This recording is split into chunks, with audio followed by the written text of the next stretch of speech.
بسم الله الرحمن الرحیم. ماه رمضان ماه انابه است، ماه توبه است.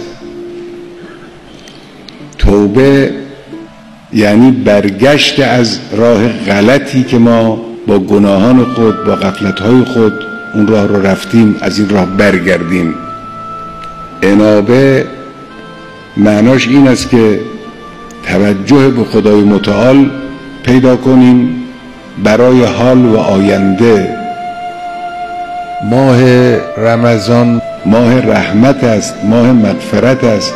فرمود و هذا شهر العتق من النار، آزادی از آتش، در واقع آزادی از همین خطاها و گناهانی است که ما انجام میدیم، چون این گناهان ما، خطاهای ما همون صورتهای ناسوتی اون عذابهای آخرتن.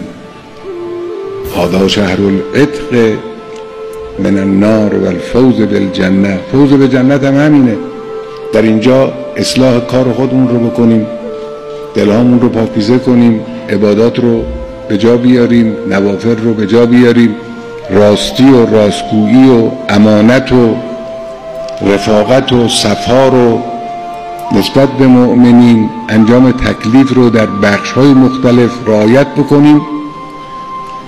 این همون رفتن به بهشت است که در عالم قیامت به اون صورت مجسم خواهد شد همین عمل ما به صورت نعم الهی که وعده داده شده است برای مؤمنین و متقین. اینجا مرکز مقاومت است.